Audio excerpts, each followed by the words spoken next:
तो इस वक्त बड़ी खबर आ रही है तेलंगाना से। तेलंगाना में एसएससी इम्तिहानात मंसूख। हुकूमत ने तमाम तलबा को प्रमोट करने का किया फैसला।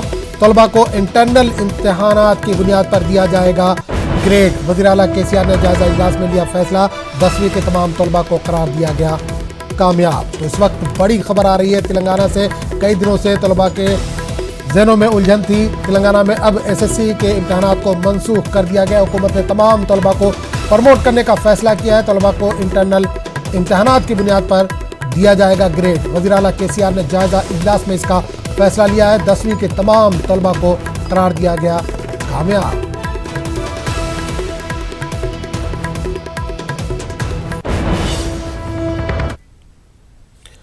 मुल्क भर में अनलॉक 1 आज से शुरू हो चुका है। इबादत गाहें आज से खोल दी गई हैं। फजर से ही मसाजिद में हुकूमत की गाइडलाइन के मुताबिक बाजमात नमाज अदा हो रही है। घरों से अपनी जाय नमाज वजू के साथ आने, मास्क, मुसल्लियों के दरमियान फासले से नमाज अदा की गई। लेकिन हैदराबाद की तारीखी मक्का मस्जिद और शाही मस्जिद को मुसल्लियों के लिए अभी नहीं खोला गया है। हुक्काम ने हैदराबाद में कोरोना के बढ़ते मामलों को देखकर इन मसाजिद को अवाम के लिए बंद रखा है। इन मसाजिद में 5 अफराद को नमाज की अदायगी की इजाज़त रहेगी। उधर हैदराबाद के शिया मसाजिद कमेटियों ने मसाजिद तो खोली हैं लेकिन बाजमात नमाज की अदायगी नहीं करने का फैसला किया है। नमाज के वास्ते आया था, पूरा बोल दिए नमाज मस्जिदां खुल जाते बोल के। अब नमाज भी यहाँ नहीं खुले, छोटे छोटे मस्जिदां खुले, बड़ी मस्जिदां अभी नहीं खुल रहे। ये मस्जिद आबाद होने से, दुआ होने से पूरी बीमारियां दूर हो जाते हैं। असल मस्जिद है, मंदिर मस्जिद चालू रहना बहुत अच्छी बात है। ये लोग अभी भी कुछ भी नहीं बोल रहे। टीवी आप कहाँ से आए हैं? आप कहाँ से? मैं शेरा गुंडे से आया हूँ। पहाड़ी शरीफ से आया मैं। यहाँ पे भी करे तो नहीं, यहाँ नहीं आया। यानी आपके जो महल्ले में की मस्जिद है वहाँ पर फजर की नमाज बाजमात अदा किया? नमाज के साथ पढ़े, नमाज अदा किया है और नमाज वहाँ बराबर हुई है। यहाँ पे हम आए जोहर की नमाज पढ़ने, वहाँ से तो बंद बता रहा मस्जिद। मार्केट से लोग आ रहे हैं, उनको दुश्वारी हो रही है कि मक्का मस्जिद बंद है। बड़ी अफसोस की बात है। मक्का मस्जिद को डॉक्टर स्वच्छ तंजीम की जानिब से सैनिटाइज किया गया। मक्का मस्जिद इंतजामिया कमेटी के जिम्मेदार अब्दुल कदीर सिद्दीकी ने मस्जिद की सफाई और कोरोना से लड़ने में ताउन करने पर चारमीनार एमएलए मुमताज़ अहमद खान और हैदराबाद एमपी से इजहार तशक्कुर किया।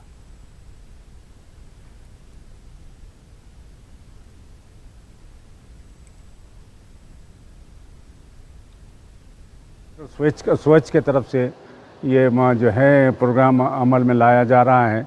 इसका मकसद ये है कि जो कोरोना वायरस की वबा जो स्प्रेड हो गई है उसको कंटेन करने के लिए पूरे इक़दाम किए जा रहे हैं हुकूमत के तरफ से और पब्लिक के तरफ से, ऑर्गेनाइजेशन के तरफ से, कंट्रैक्टर्स के तरफ से और हमारे एमपी साहब।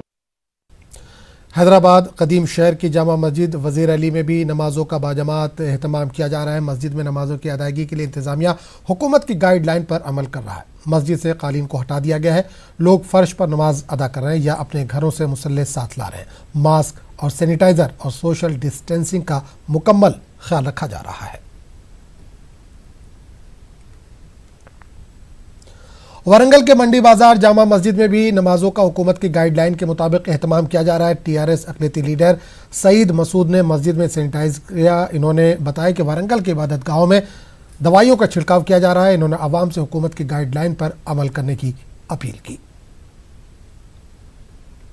अल्लाह के फजल करम से आज से फिर से मस्जिदें बारगाहें मंदिर वगैरह सब खुल रही हैं। तो आज वारंगल मंडी बाज़ार में जामा मस्जिद कौसर मस्जिद में जो सोडियम हाइपोक्लोराइड का पिचकारी किया गया है सैनिटाइज। इसी तरह 2-4 दिन को एक मरतबा मस्जिद को पूरी तरह से सैनिटाइज करेंगे और अल्लाह पाक से हर मुसल्ली अल्लाह पाक से गिड़गिड़ा कर उसके बारगाह में सजदा रेज़ होकर अल्लाह पाक से दुआ फरमाएँ कि अल्लाह पाक के जो कोरोना वायरस की वबा जो बीमारी है वो बीमारी को जल्द से जल्द ख़त्म कर दे। हैदराबाद कदीम शहर में इलाके शाह अली बंडा हरी बावली के मदन्ना मंदिर में भी भक्तों को दर्शन के लिए खोल दिया गया। मंदिर कमेटी के सदस्य जी राजा ने बताया कि मंदिर को सैनिटाइज किया गया है। इसके बाद हुकूमत की हिदायत के मुताबिक अकीदतमंदों को दर्शन की इजाज़त दी जा रही है। के साथ मंदिर को साफ किया गया और मंदिर को जो भी आए उन लोगों को बाहर सैनिटाइजर होने के बाद में भी मंदिर में एंट्री करे और दर्शन करने का सबको मौका दिए, अवकाश दिया गया। 11 बजे तक सुबह, शाम में 5 से लेकर 8 बजे तक मंदिर खुला रहता। MIM सदर असदुद्दीन अवैसी ने मुसलमानों से मसाजिद में हुकूमत की जानिब से दी गई गाइडलाइन पर अमल करने की अपील की। इन्होंने मसाजिद में बुजुर्गों बच्चों को दाखिल नहीं होने की अपील की, घरों से वजू करके जाने, जा नमाज लाने, मास्क लगाने और समाजी फासले को बरकरार रखने की भी अपील की।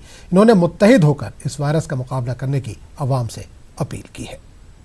इक़दामात बहुत जरूरी है। मस्जिद को जाएंगे तो घर से वजू करके जाएंगे, चेहरे पर मास्क लगाकर नमाज पढ़ेंगे, मस्जिद में सोशल डिस्टेंसिंग को बरकरार रखेंगे और बुजुर्गों को मस्जिद नहीं जाने देंगे, बच्चों को लेकर नहीं जाने देंगे।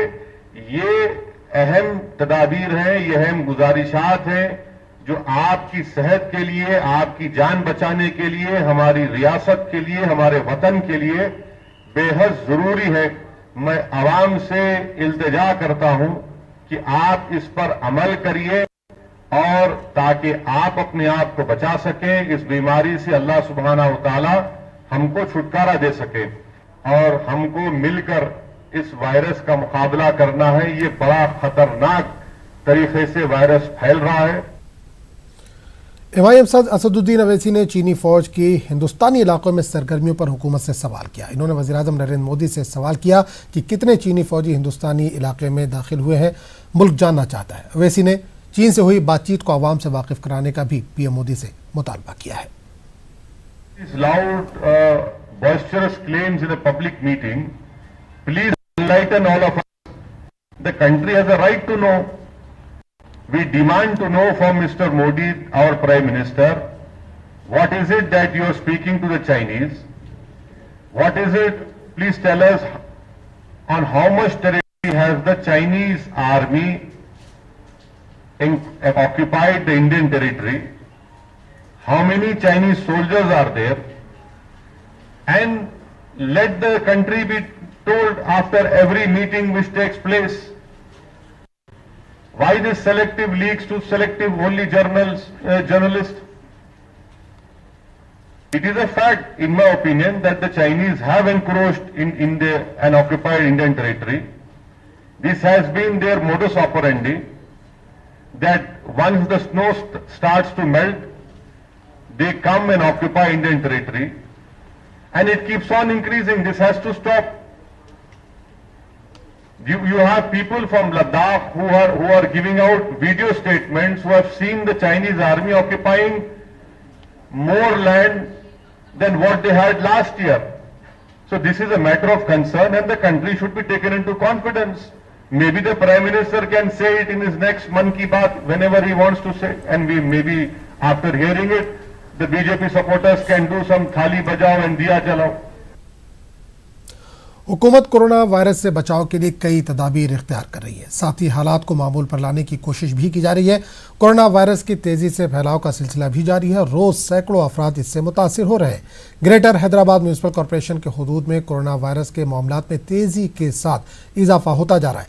ताज़ा तौर पर मुरगला रामाकृष्ण भवन में इस वायरस का नया मामला सामने आया। इस इमारत में तेलंगाना का सेक्रेटरीट काम कर रहा है। इस भवन के महकमे फाइनेंस में काम करने वाला एक शख्स कोरोना वायरस से मुतासिर पाया गया, जिसके साथ ही 7वीं मंजिल पर काम करने वाले महकमे फाइनेंस के ओहदेदारों और एहलकारों को घर पर अलग थलग कर दिया गया। इसी दौरान GHMC के सदर दफ्तर की 4थी मंजिल के एक सेक्शन पर काम करने वाला मुलाजिम कोरोना से मुस्बत पाया गया, जिसके बाद इस मंजिल पर काम करने वाले मुलाजमीन को घर भेज दिया गया और इस मंजिल को जरासीम से पाक बनाया गया। वादर कि तेलंगाना में इतवार को एक दिन में सबसे ज्यादा 154 कोरोना के मरीज सामने आए हैं और 14 अफराद के मौलिक वबा ने जान ली है।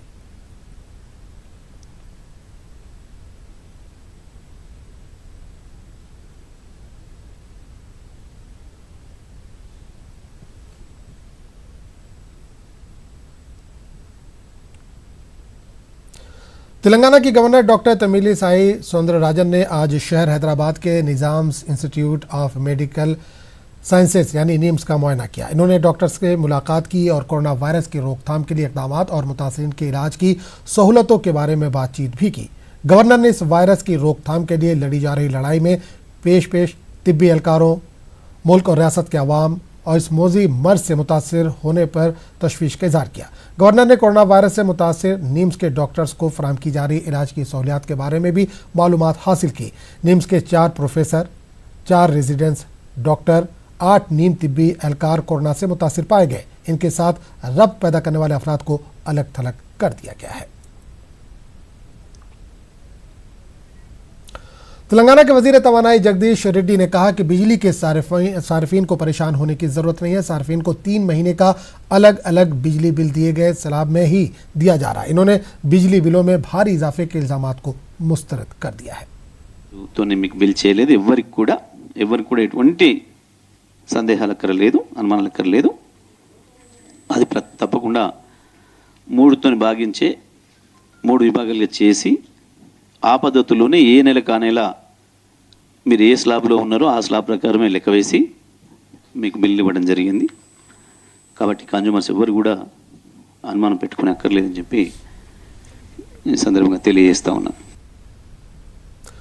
असदुद्दीन अवैसी ने कहा कि वो KTR के साथ है। इन्होंने तेलंगाना के वजीर IT के तारक राव को कामयाब वजीर करार दिया। इन्होंने कहा कि KTR ने फार्म हाउस मामले पर अपनी वजाहत पेश कर दी है, इस पर यकीन करना चाहिए। अवैसी ने एक सवाल पर बताया कि इन्होंने हुकूमत को बिजली बिलों के मामले पर तवज्जो दिलाई है, जल्द ही ये मामला हल कर लिया जाएगा। मैं KTR के साथ खड़ा हूं और मेरी नेक तमन्नाएं उनके साथ हैं और तेलंगाना स्टेट के बनने के बाद मेरी राय में वो एक कामयाब मिनिस्टर अब तक रहे हैं यकीनन, और भी उनको करना चाहिए म्युनिसिपल एडमिनिस्ट्रेशन में, खास तौर से हमारे हैदराबाद में जरा वो मेट्रो का काम है, मगर अगर आप देखा जाएंगे तो कामयाब मिनिस्टर। ये जो NGT की बात है, मैं तो नहीं देखा, मगर मैं KTR के साथ हूं और मेरा मानना है कि जब वो अपना क्लैरिफिकेशन दे चुके हैं कि उस चीज से उनका कोई ताल्लुक नहीं है, तो फिर उसको बिलीव करना चाहिए। और मीडिया को भी चाहिए कि वो बताए, डॉक्यूमेंट्स बताए कि उनका कनेक्शन दिखाओ। आप कोई भी जाएंगे आप डाल देंगे वो तो ऐसा कैसा होगा, तो गलत बात है। पावर बिल्स के ताल्लुक से भी मेरी कल बातचीत हुई है, उसको चेक किया जा रहा है।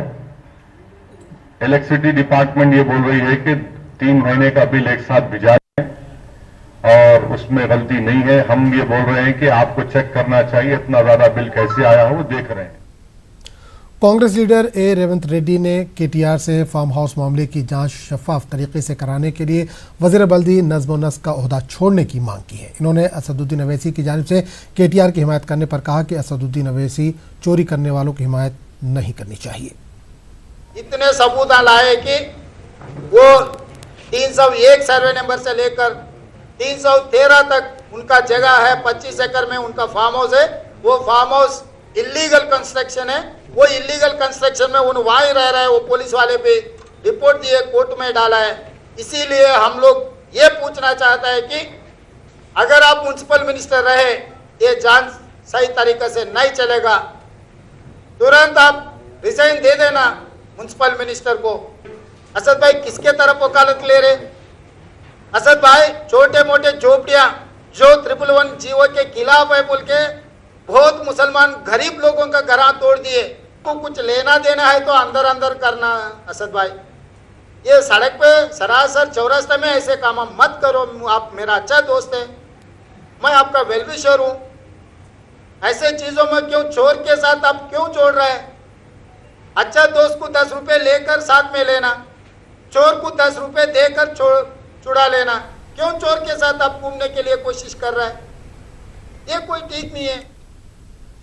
तेलंगाना कांग्रेस के कारगुजार सदर A रेवंत रेड्डी ने तेलंगाना हुकूमत से बिजली बिल कम करने, प्रॉपर्टी टैक्स 1 साल तक के लिए वसूल नहीं करने का मुतालबा किया। इस सिलसिले में आज कांग्रेस वफद ने GHMC कमिश्नर रमेश से नुमाइंदगी की। इन्होंने हुकूमत को कांग्रेस की जानिब से उठाए गए मसाइल को 10 दिन में हल करने का वक्त दिया। इसके बाद बड़े पैमाने पर एहतजाज करने का इंतबाह दिया है।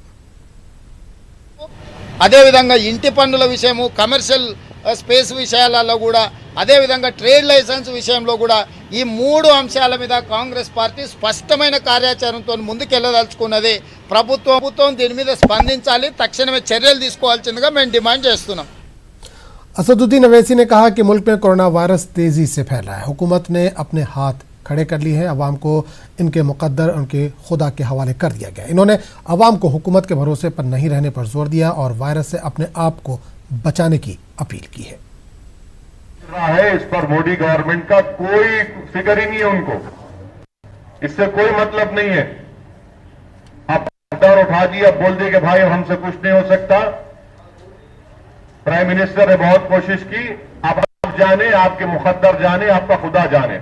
ये हुकूमत का पैगाम है कि अपने आप को बचाइए वायरस से। हुकूमत और मोदी जी के भरोसे पे मत रहिए आप कि वो वायरस रोक देंगे। आप थाली बजाए, आप दिया जलाए, आप लोग टेरिस पे ठहर के थाली बजाए, पटाखे फोड़े, क्या क्या करें आप।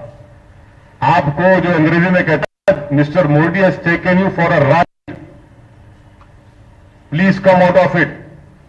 क्या वायरस कम हुआ? उनके बोलने से वायरस बढ़ रहा है। अपने आप को बचाइए। गवर्नमेंट अपनी रिस्पॉन्सिबिलिटी से हाथ धो चुकी है।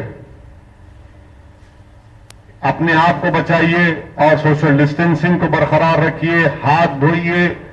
बीमार अगर है तो फौरन अस्पताल। हैदराबादी अदाकार अकबर बिन तबर हैदराबाद के एक प्राइवेट अस्पताल में जेर इलाज है। अकबर बिन तबर का आईसीयू में इलाज चल रहा है। अदनान साजिद गुल्लू दादा ने अकबर बिन तबर की सेहतयाबी के लिए दुआओं की आवाम से गुजारिश की है। गुल्लू दादा ने बताया कि अकबर बिन तबर को टाइफाइड हुआ है।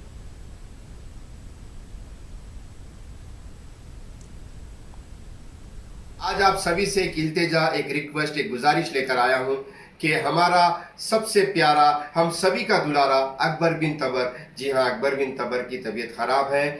वो इस वक्त हॉस्पिटल में एडमिट है, उनको टाइफाइड हो गया है। प्लीज़ अकबर बिन तबर के लिए आप सभी लोग दुआ करिए। हम भी सभी दुआ कर रहे हैं, हम सब मिलकर दुआ करेंगे तो इंशाल्लाह वो जल्द से जल्द सेहतयाब होकर वापस हम सबके बीच आ जाएगा। खबरों का सिलसिला जारी रहेगा, लेकिन